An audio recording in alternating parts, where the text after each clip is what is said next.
The following is a program of the Santa Barbara County Education Office. To learn more, visit sbceo.org.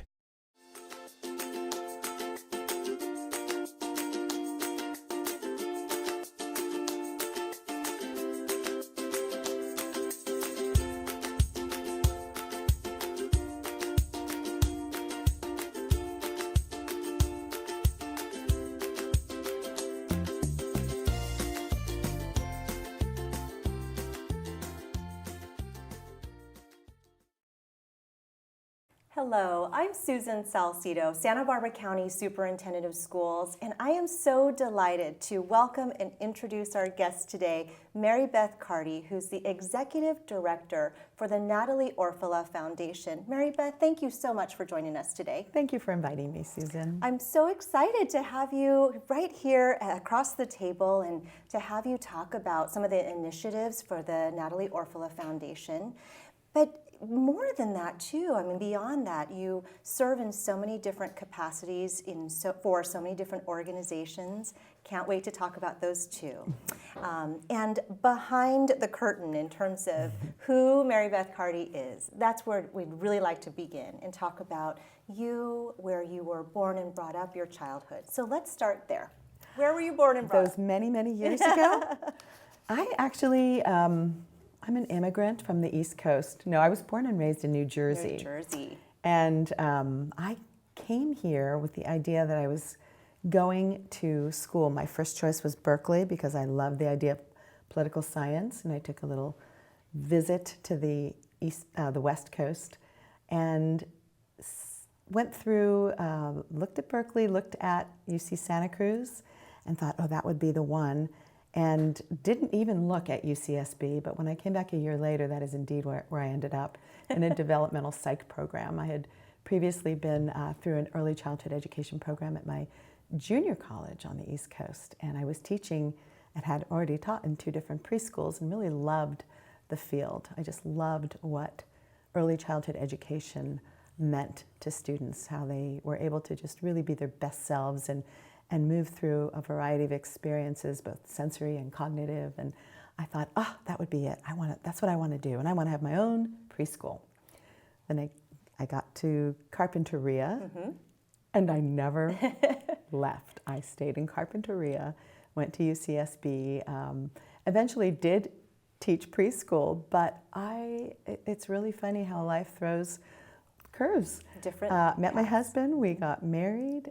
After I left UCSB, we started our family, and my children ended up at the Lou Grant Parent-Child Workshop.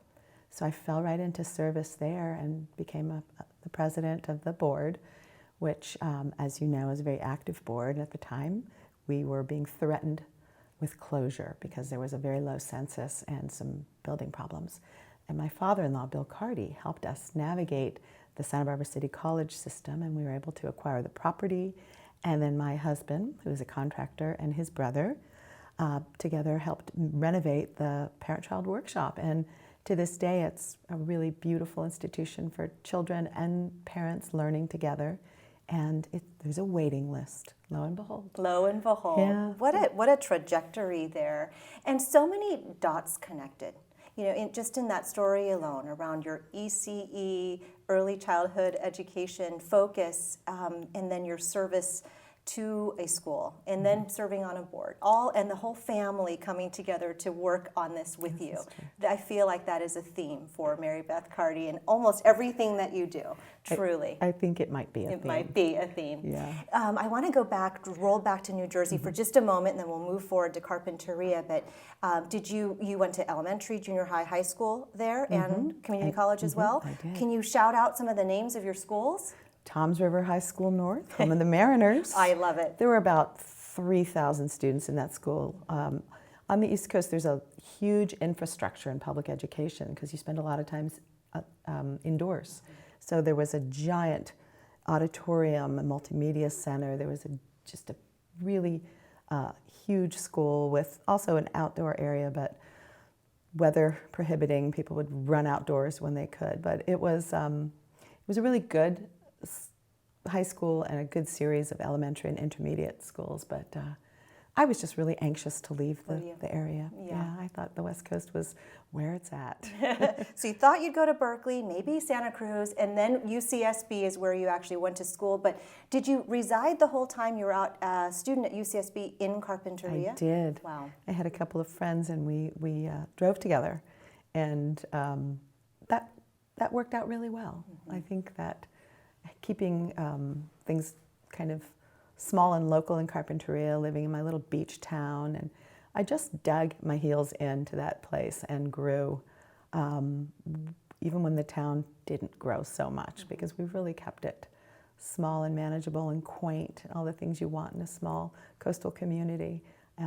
It's a wonderful place to grow up, and I'm really happy to say that my daughter and son-in-law are back in Carpinteria and Wonderful. from the Orange County where he's from, and they're raising their two little ones. Isn't that wonderful? Yeah. So it's been a full circle. And so when you lived in Carpinteria, you've lived there all this time now, and were at the school where you were a board member. I mean, you really had many different turns, corners, all around education, all around serving the community, many, many boards that you've served on. And I want to get to where you are today with the Natalie Orfila Foundation, but there are some significant steps along the way. So can you trace for us some of those big stepping stones along the way? Certainly. Great. Well, I had worked in the Carpinteria Unified School District for about 10 years as a contractor, and I came in to develop grant-funded education programs, the earliest of which was a mentor program, which was a governor's initiative back in the early 90s. And from there, I did a service learning program for both Carpinteria, Santa Barbara, and Goleta unified districts. And then I also did something called LEAF, Learning,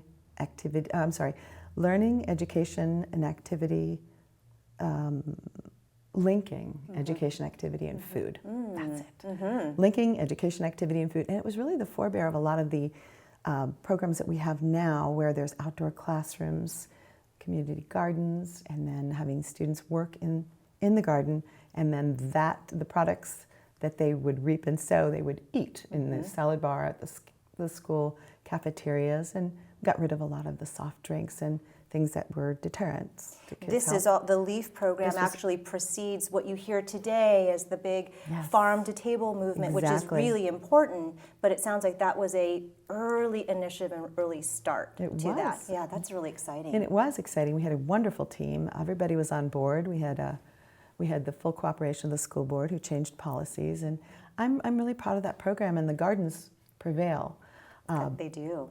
The Natalie Orfila Foundation, incidentally, had a school food initiative, and this was years after, but they came back to Carpinteria and did some really important work, especially at the high school, in getting kids to both observe where their food comes from and the nutrient components involved, and then the commercial kitchen that was built. Kids were doing, they were working in a professional kitchen, and Jamie Oliver came and did a film, part of his series. He focused on Carpi. So there's still residual effects, but all in all, with our farmers market culture and the farm-to-table movement, I think kids are far more aware of what they're eating, and that's important to me especially. So your impact early on with the LEAF program, Natalie Orfila, now it's been a few years back with the school food movement around Santa Barbara County, really has made a significant impact, truly.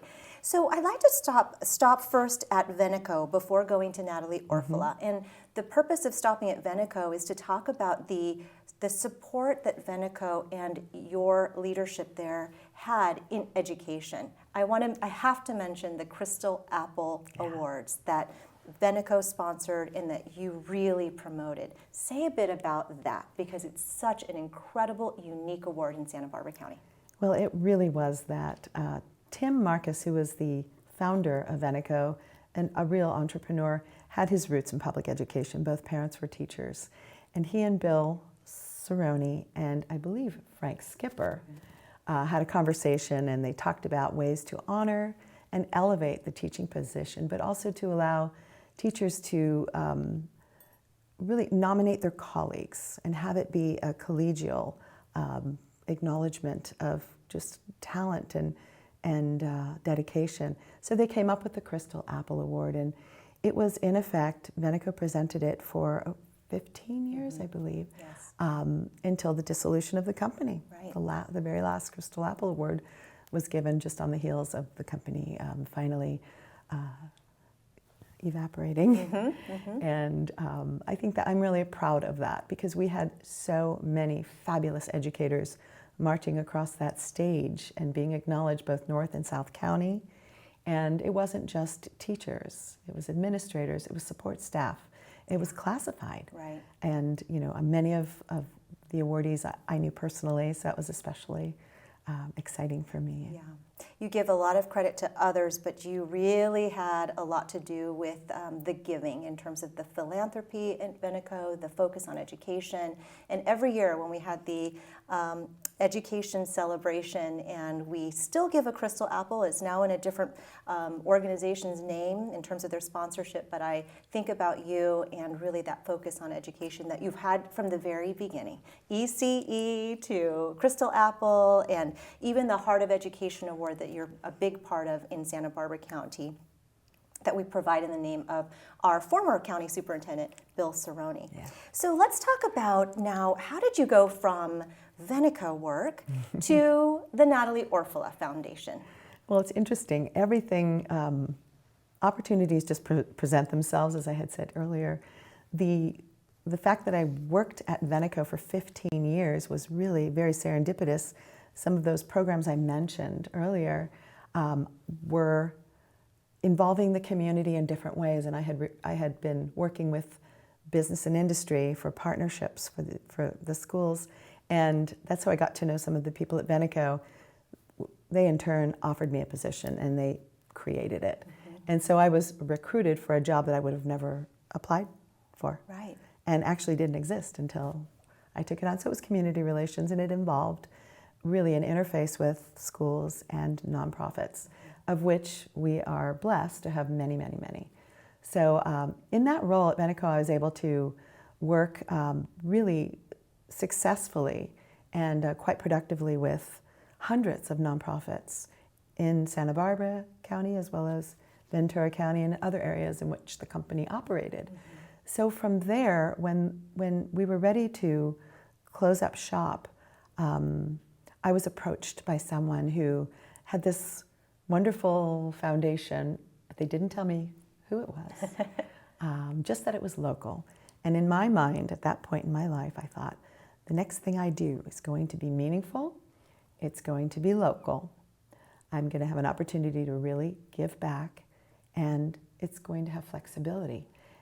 And then this was presented to me, and I ended up taking the position about a little under a year and a half ago. So this was a new thing for the Natalie Orfila Foundation, who had been formed a couple years prior, but they had never had a formalized process or an executive director. So you're the very first I'm executive director. Yes, and congratulations. It's and a delight. A perfect fit again. The Veneco position, as you said, was sort of made for you. Not sort of, was made for you. And this one, I know enough about it to know that they were really waiting to seek that perfect fit, and they found you. So again, that fit for sure. Can you say a little bit about Natalie Orfila for the viewers who may not know her yet? So Natalie Orfila, and what the vision is for the foundation? Certainly. You may know of the Orfila Foundation, and that was a foundation that did very deep, meaningful, initiative-based work in this area, including the Aware and Prepare disaster preparation program, which was 10 years deep and was really used as the platform for which responders were able to deal with the tragedies of the debris flow and the Thomas Fire. We still do some work in that area as well. Natalie was the visionary, and she designed most of the infrastructure of that program. But she had a wonderful team working with her as well. The Natalie Orfila Foundation is representative of Natalie as that visionary thinker. She's very spiritual. She's very inclusive. She really wants the greater good for all. And she is a lifelong learner, really inquisitive, loves to pull things apart, asks really good questions, and then asks them again. So in that respect, we are able to work with incredible partners and co-create, and that's of interest to Natalie. Natalie's partner, Lou Baglioli, is also a co-funder and very much part of the vision of the foundation. And together they identified areas of priority focus, one of which was global health. And so we're working in Liberia with Last Mile Health. We're part of the Global Health Corps, which was Barbara Bush's foundation. We're still in that arena, but we're doing more prominent work locally. So right now, one of the big things that we're doing is working with SANSOM to develop a palliative care program. Because end-of-life issues, that's something that our foundation is looking at carefully, as I am as well. Yeah. I think a lot of baby boomers are thinking about that, and they're not afraid to really look at what that bookend should be like for people.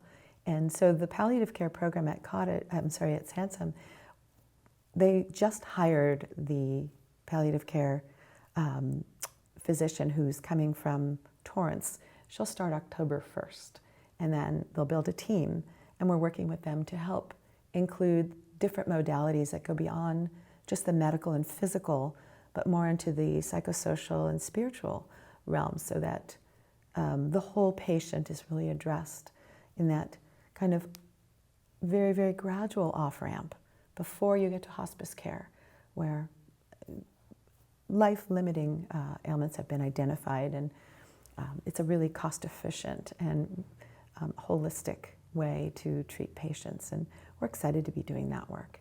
So that's fun, and that involves work with Hospice of Santa Barbara.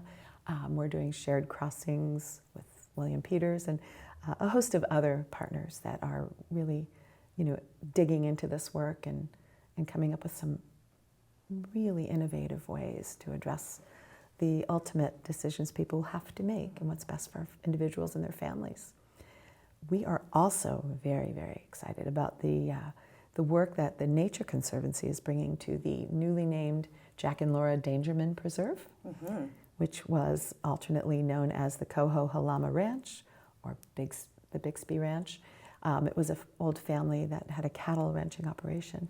They ended up selling to a hedge fund who were attempting to develop, and that wasn't working out very well. So in came the Dangermans, and in short, through the Nature Conservancy stewardship, they were able to purchase the land and then give it to the Nature Conservancy to not only preserve and conserve, but also to invite a scientific inquiry into one of the last coastal wilderness areas. Exciting. Ever. Yeah. It is exquisitely beautiful. 24,000 acres, and 8 of which are coastal. So the terrain and the coast meet, so you can imagine those ecosystems, and over 59 identified species. I think 14 or 15 are already endangered. So there's going to be a lot of really interesting work happening. Our role as the foundation will be to help facilitate an environmental education program that will really serve our students in Lombok, the gateway. Yeah. And those students are primarily underserved, and having access to a place like this will be, I think, really life-changing in terms of learning about the great outdoors and also creating a pipeline of environmental leadership. So we're excited, and we're working on that as well. Wow, that is really exciting. I'm sure there are so many other aspects that we could talk about for sure, but really appreciate you sharing with us first a little bit about the Orfila Foundation, of previous foundation, and then moving into the Natalie Orfila Foundation. I wasn't aware of the Aware and Prepare involvement. I know about Aware and Prepare, but hadn't connected it with the Orfila Foundation and Natalie herself, so I really appreciate that. It's made such an impact on the community. Absolutely. And then the other initiatives, both global but really local, and that impact our neighbors, ourselves, our families. in terms of the work with Sansom, and then our coastline, right up the coast here, and going to impact not only students in Lompoc, but boy, will there be a lot of discoveries through that in terms of our ecosystem, coastline, our history. There's so much there. How exciting and super creative, and a powerhouse like Natalie, Orfila behind it, and you, together with Natalie's partner as well. I mean, exciting things are happening with the foundation. And you as the first executive director, pretty neat. I'd love to talk about your role as a county board member, the County Board of Education. We're so honored to have you as one of our 7 board members. How did that come about? Well, I'm representing Carpinteria, my community, as I mentioned earlier.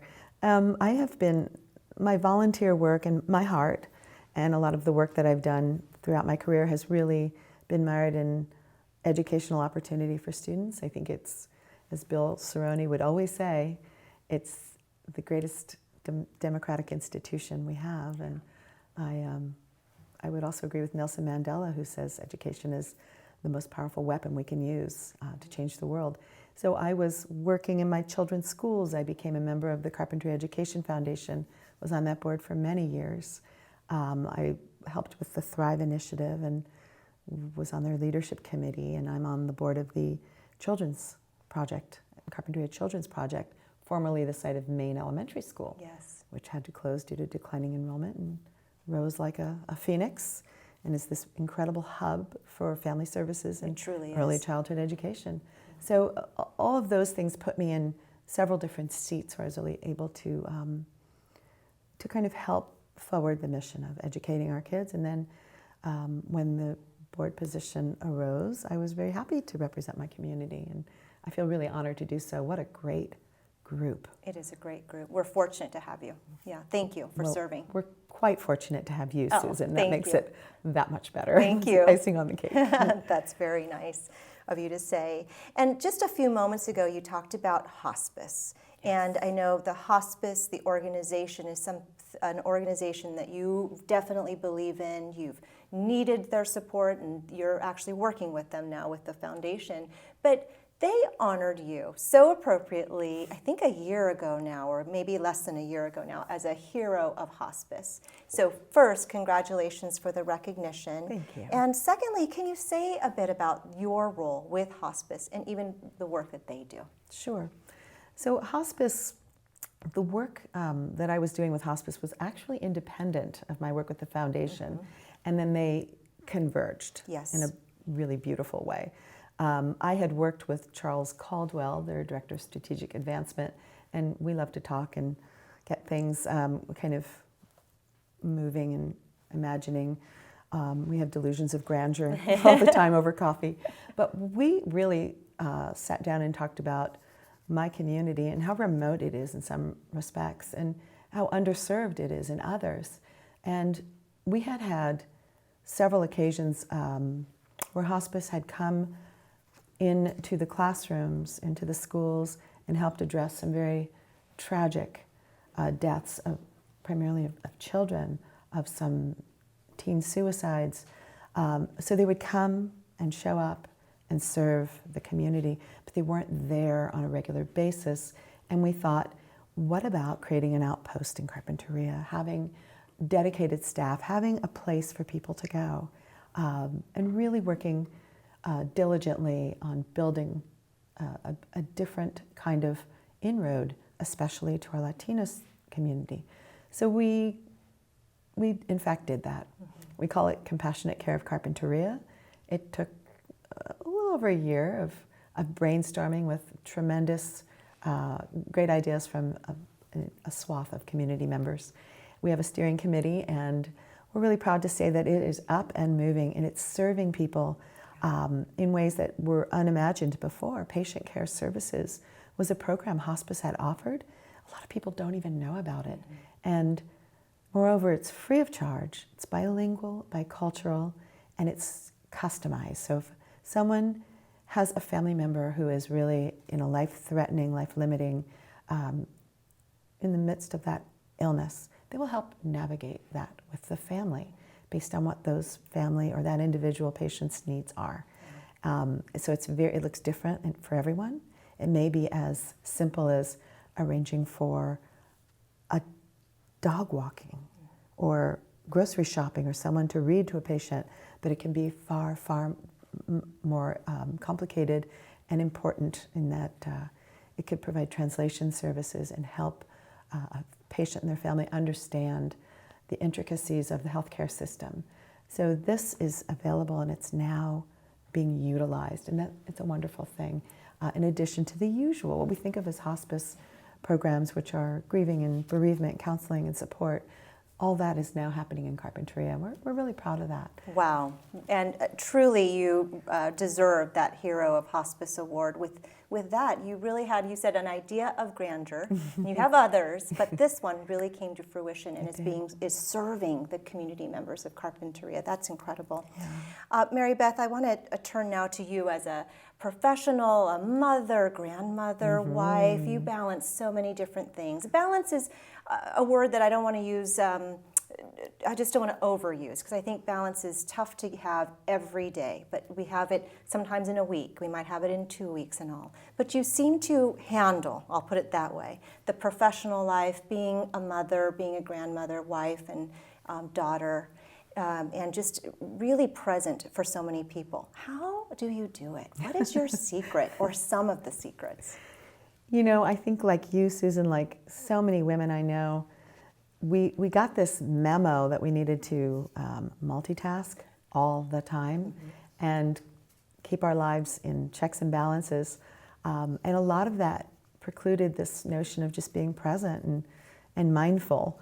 And that is something that I think is a practice. You actually have to practice. You have to model it so that our little girls, our little granddaughters can see people that aren't running around with their hair on fire, getting from one meeting or appointment to the next, packing as much as they can in a day. I do have a crazy schedule, but it's by design, and I feel like I have lots of time for self-care, and with some really dear friends, I have a great exercise practice. It's very, very early in the morning, but it's wonderful. It sets the tone for every day, and it gives me an opportunity to start the day off with exertion and mindfulness. I really, I feel like that gives me a lot of energy. And my mother was an amazing energizer bunny. And she set the bar high for my sisters and I. We really stand on the shoulders of my mom and her tremendous heart and capacity for giving. I think that's something we all understood and got from a very early age. And my sister Jerry, my sister Angela, that's her professional name, but we'll always call her Angel. And even my sister Joanne, my youngest sister, we all we look for ways to help make things better. That's our family motto, make it better. Well, you clearly took after your mother, and you really are an example for so many individuals, myself included. I've called you several times and sought advice from you, and you've always given the right advice for sure.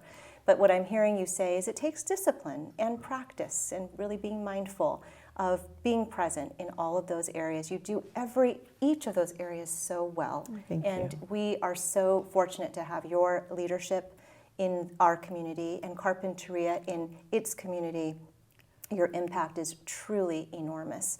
Marybeth, I just want to end the program by saying thank you, not only for being here on the program with us today, but for your influence and impact countywide. Thank you. Thank you, Susan. It's really nice of you. Thank you. I'm Susan Salcido, Santa Barbara County Superintendent of Schools. Thank you so much for joining us today for this edition of Education Matters.